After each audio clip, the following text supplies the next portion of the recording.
Luzon, Visayas, Mindanao at buong mundo. Ngayon ay Lunes, August 21, 2023. Ako si Barbie Mulak at ito ang Balitang A to Z. Fight for the right, without question or pause, for the Filipino he believed worth dying for. Panganay ng pamilya Aquino, emosyonal na nagpasalamat sa mga gumunita ng ika-40 taon ng kamatayan ng dating senador na si Ninoy Aquino Sr.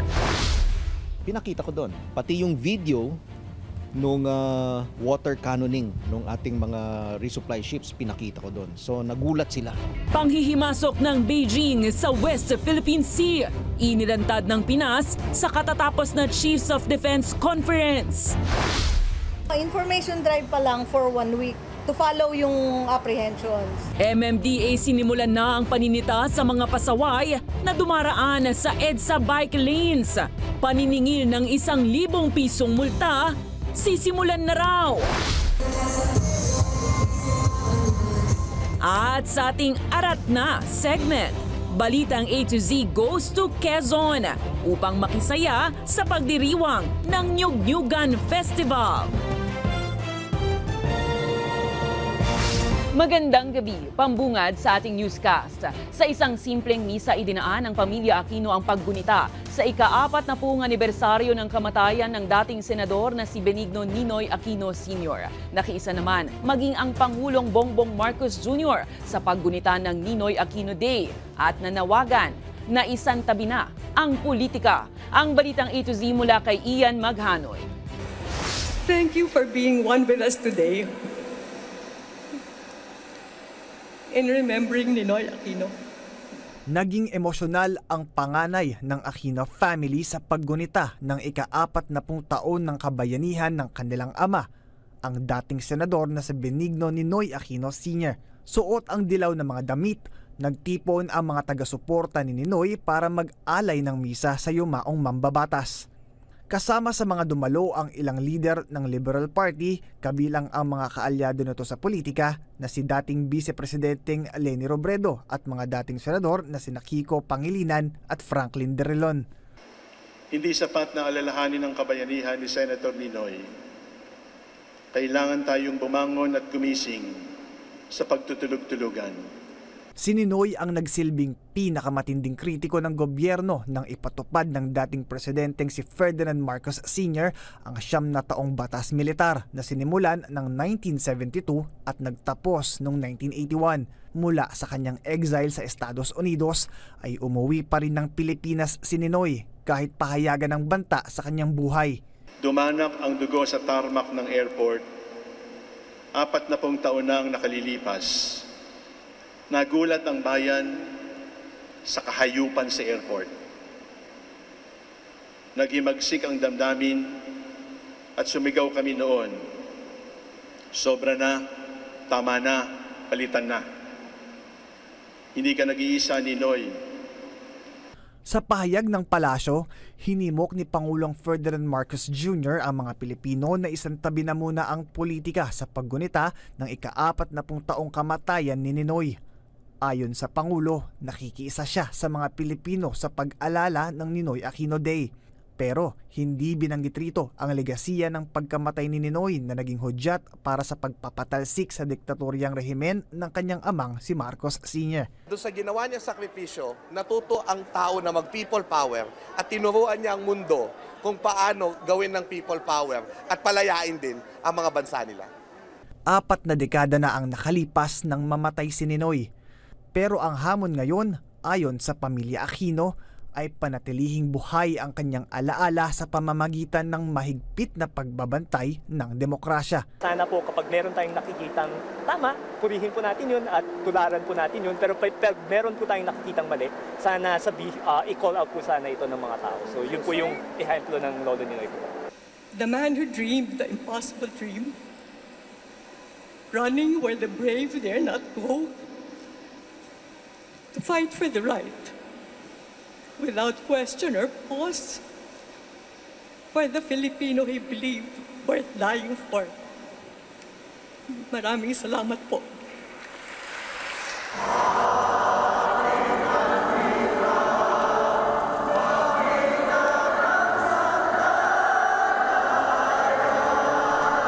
Para sa Balitang A to Z, Ian Maghanoy. Samantala, nagtipon-tipon kaninang umaga sa Plaza Miranda sa harapan ng Quiapo Church ang piling mga miyembro ng Liberal Party. Ito ay upang gunitain naman ang ika-52 anibersaryo ng Plaza Miranda bombing.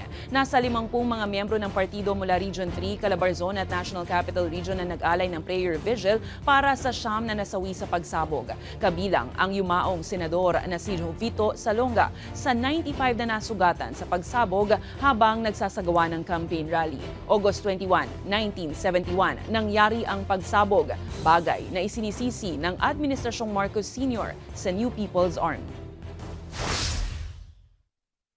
When Plaza Miranda bombing happened, na mas na-realize ko ang ipinagalaban ng Partido Liberal. Kalayaan, demokrasya, karapatang pantao, at handang tumaya ng buhay ang ating mga party leaders.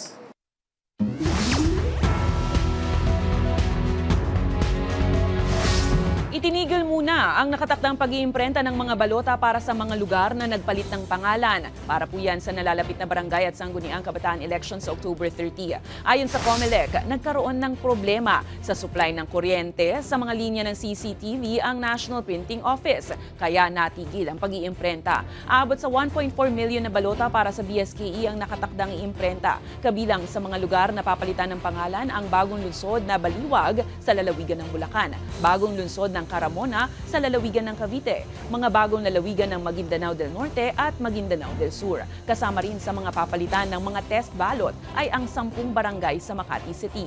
Tiniyak naman ng komisyon na itutuloy bukas ng alas 8 ng umaga ang naunsyaming pag-iimprenta.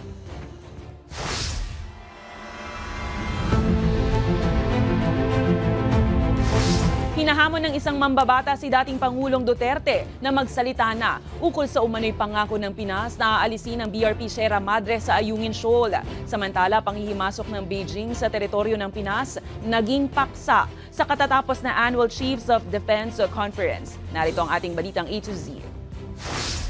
So, pinakita ko doon, pati yung video nung water cannoning nung ating mga resupply ships, pinakita ko doon. So, nagulat sila. Inilantad ng Pilipinas sa buong mundo ang mga agresibong hakbang ng China sa West Philippine Sea. Personal itong ibinahagi ni Armed Forces of the Philippines Chief General Romeo Browner Jr. sa katatapos na Annual Chiefs of Defense Conference sa Fiji. Pinakita natin yung kung gaano tayong Pilipinas sumusunod sa international rules-based order. In fact, present rin natin yung arbitration ruling noong 2016 na nagsasabi na illegal yung claim ng China dun sa 9-dash line. Kasama sa mga umatend ay ang kinatawan ng China na iginiit ang pag-aangkin sa lugar base sa kanilang kasaysayan. Sumagot rin tayo that if they have a historical claim over the South China Sea, we have a historical claim over the West Philippine Sea. Pero sa huli, ayon kay Browner, ay sumang-ayon ng China sa consensus ng mga attendees ng conference na isulong ang rules-based international order. Susunod tayo sa mga agreements katulad ng UNCLOS, no? At hindi dapat tayo gumamit ng dahas or coercive and dangerous tactics in order to promote our own interests, no? Pumayag naman lahat. And pero wala talaga yung resolution, walang written agreement. Samantala, pinuntusan naman ni ACT Teachers Party List Representative Franz Castro ang dating Pangulong Rodrigo Roa Duterte dahil sa anya ay katahimikan nito ukol sa panghihimasok ng Beijing sa teritoryo ng bansa.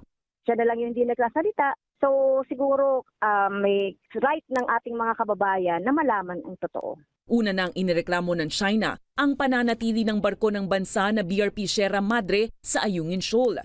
Ayon kasi sa Beijing, ipinangako umano ng Pinas na tatanggalin ito. Bagay na una nang itinanggi ni former President Erap Estrada na sinundan pa ng pagtanggi ni former President Gloria Arroyo nitong weekend.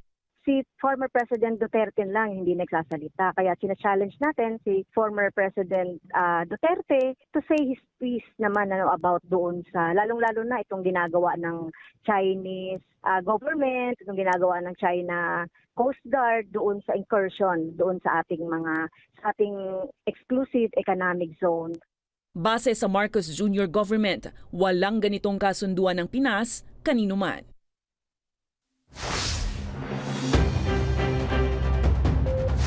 Abiso sa mga motorista, muling magpapatupad ng dagdag presyo sa petrolyo ang oil companies.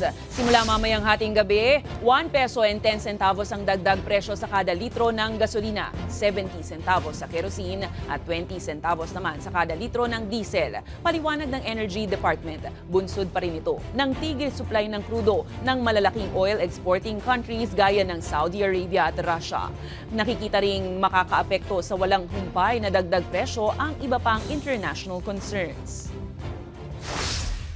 Tumaas din po yung demand ng United States. Ang term nga nila, nag-elevate yung travel demand nila kasi sa nakalipas po sa kanilang summer season, it's a driving season for the United States, at pati po yung other industrial activities nila, tumaas po yung demand. Kaugnay niyan, umaapela na ang Philippine National Taxi Operators Association sa Land Transportation Franchising and Regulatory Board na aaprubahan na ang nakabinbin na petisyon na dagdagan ng 30 pesos ang flag down rate sa mga taxi. Ayon sa grupo, hindi na kasi kaya ang 40 pesos na flag down rate sa taxi dahil patuloy ang pagtaas ng presyo sa petrolyo at mga pangunahing bilihin. Ibinulgar pa ng grupo na 2021 pa nakabinbin ang kanilang petisyon sa LTFRB para sana sa taas pasahe pero wala pang naging aksyon ang ahensya. Huling inaprubahan ng LTFRB ang flag down rate ng taxi sa TNPS na 5 piso. Kami sa PINTOA, Philippine National Taxi Operators Association, hindi namin tinanggap yung 5 peso increase ng flag down rate dahil hindi naman yun responsive dun sa pangangailangan ng mga driver namin. Naghain kami ng motion for reconsideration para muling pag-aralan ng LTFRB yung aming kahilingan. Tapos na ang masasayang araw ng mga pasaway na motoristang dumaraan sa kahabaan ng bike lane sa EDSA. Simula kasi ngayong araw nanita na ang MMDA sa mga lumalabag rito, habang pagmumultahin na ang mga ito sa susunod na linggo. Welcome naman ang hakbang na yan sa isang cyclist group. May balitang A to Z si Ace Cruz. Bagamat holiday ngayong Lunes, abala ang mga tauhan ng MMDA para bantayan ang bike lanes sa kahabaan ng EDSA. Simula kasi ngayong August 21, mahigpit na pinagbabawal sa mga pasaway na motorsiklo at four-wheel vehicles ang pagdaan sa exclusive bike lanes.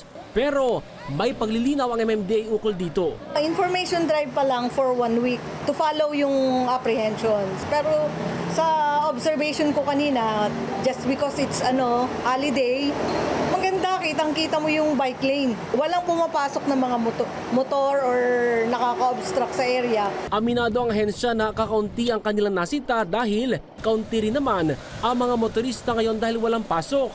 Pero may mangilan-ngilan silang nasampulan. Gaya halimbawa ng private vehicle at taxi na ginagawang terminal ang bike lane sa bahagi ng tapat ng isang mall sa Quezon City. Wala kami na-apprehend, may nasita lang kami dito sa may Quezon Avenue, DILG Centris, southbound yan lang, yung mga taxi meron doon. Dito sa may EDSA Muñoz kasi natawag sa amin kanina, nasa may Muñoz daw, medyo maraming violator. Panawagan muli ng MMDA, huwag nang magpasaway dahil simula sa susunod na linggo ay pagmumultahin na ng 1,000 piso ang mga mahuling lumalabag dito. Okay naman yun para safe talaga yung mga nagbabike at saka katulad ko rin sumusunod naman ako sa batas. Traffic, pagka-traffic talaga sobrang traffic. Wala kang choice kundi daanan talaga yung bike lane. Welcome development at nagpapasalamat naman ang mga siklista sa nilang pagpapahalaga sa kanila ng MMDA. Pagka dumadaan kami dito sa EDSA, marami ding mga motor, alanganin para sa amin biglang papasok, baka mamaya yung biglang preno, hindi naman kasing lakas ng preno namin yung preno nila We must emulate, dapat kopyahin natin what works for us. Expanding sana the bike lanes para people will convert to cycling as a forms of mobility. Gate pa nga ng Bikers for a Cause, sana ay mas marami pang Pilipino ang mahikayat na magbisikleta lalo't malaking tulong ito hindi lamang sa kalusugan pati na bawas din sa siksikan sa lansangan. Para sa Balitang A to Z, Ace Cruz. Susunod sa ibayong balita, kumalat na ulat ng trilateral drills ng US, Australia at Japan sa South China Sea, pinabulaanan ng AFP.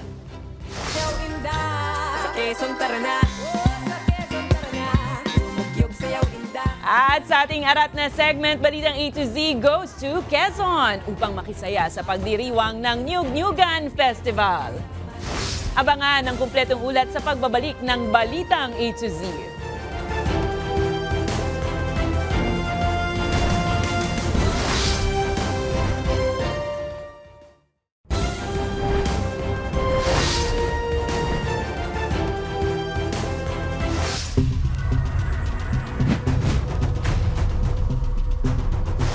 Nananatiling nakataas sa Alert Level 3 ang Bulkang Mayon. Batay sa datos ng Philippine Institute of Volcanology and Seismology o PHIVOLCS, nakapagtala ang ahensya ng 4 na volcanic earthquake at 154 na rockfall events ngayong araw. Umabot naman sa 3.4 kilometers ang pagragasa ng lava sa Misi Gully o timog na bahagi ng bulkan. 1.1 kilometers naman sa Basud Gully o sa timog silangang bahagi ng bulkan. Samantala, muling nagpaalala ang PHIVOLCS sa publiko na mahigpit pa rin ipinagbabawal ang pagpasok sa 6-kilometer permanent danger zone ng Mayon.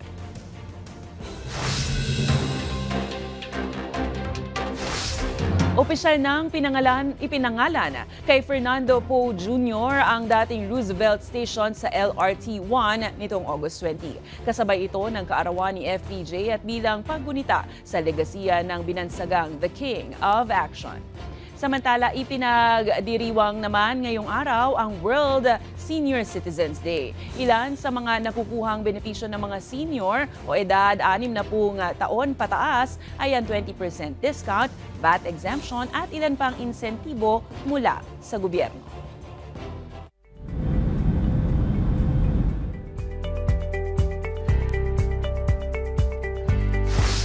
Pinabulaanan ng AFP ang mga kumalat na ulat na magkakaroon ng trilateral drills ang US, Japan at Australia sa South China Sea ngayong linggo. Ang detalye sa Balitang A to Z Overseas ni Ace Cruz.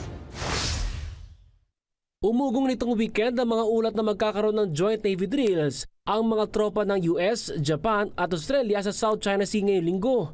Ayon sa hindi pinangalan ng Philippine Security Official, ito'y para pagtibayin ang commitment ng mga nasabing bansa sa rule of law kasunod ng pinakahuling pangharas ng China sa supply vessels ng Pilipinas sa Yungin Shoal. Batay sa mga kumalat na ulat, kalahok sa Manoy drills ang 3 aircraft at helicopter carriers. Bagay na mariing pinabulaanan ni AFP Chief of Staff General Romeo Browner Jr. We heard about this from the Kyoto article, news article. So, nung nagtanong-tanong kami sa mga counterparts natin, Japan, US, and Australia, sabi nila they also don't know anything about that trilateral exercise. Wala rin anyang paparting na kahit anong joint drills sa pagitan ng mga naturang bansa. As far as we are concerned, hindi natin alam kung saan galing ito, and that per coordination with our counterparts, walang exercise among these 3 nations. That is ongoing in the next few weeks. Itinanggi din nito ang mga report na tumanggi ang Pilipinas na makibahagi sa trilateral drills. Wala kaming alam na tumanggi ang Armed Forces of the Philippines na sumali sa mga exercises na ito. Contrary to that, ay talagang pinopromote natin, ine-encourage natin na magkaroon ng joint exercises among like-minded nations. Pero hinalan ng AFP Chief na misinterpret lang ang mga report kaugnay sa training na sinasagawa ng Pilipinas, US at Australia na exercise alon. Sa tingin ko, baka na misinterpret lang na yung exercise alon na ito, kasama natin yung Australia and US, pero hindi tayo nagpadala ng barko. Nagsimula ang drills itong August 14 at magtatagal hanggang August 31. Samantala, nagsimula ng joint large-scale military exercise ng South Korea at US. Layon itong palakasin ang puwersa bilang paghanda sa banta ng paglulunsad ng missile ng North Korea. kasunod ng mga ulat ng paghahanda ng Pyongyang ng provokasyon sa pamamagitan ng Intercontinental Ballistic Missile Test. Samantala, tatagal naman ang drills hanggang August 31. Para sa Balitang A to Z, Ace Cruz.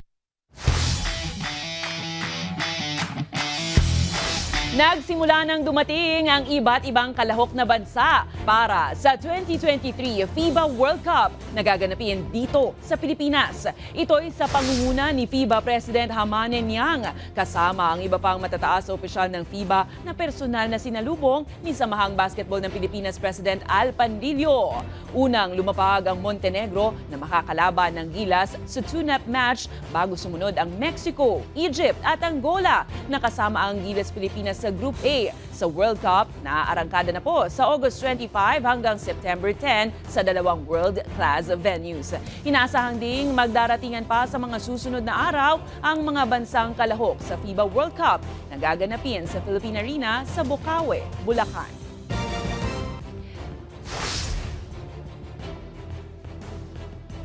Sa aming pagbabalik, balitang A to Z goes to Quezon para sa Nyugnyugan Festival.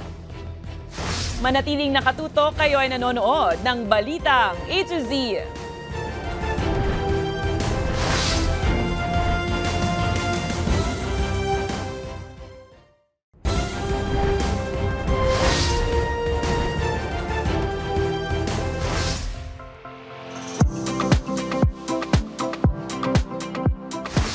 Balitang A to Z goes to Quezon upang makisaya sa pagdiriwang ng Nyugnyugan Festival. Sinabay na rin sa pagdiriwang ng 145th birth anniversary ng ama ng wikang pambansa, ang dating Pangulong si Manuel Luis Quezon. Arat na at alamin yan sa Balitang A to Z ni Lane Garcia. Sa Quezon, tara na! Magagarbong mga float, nagagandahang binibini at konsorte, plus makukulay na street dancer.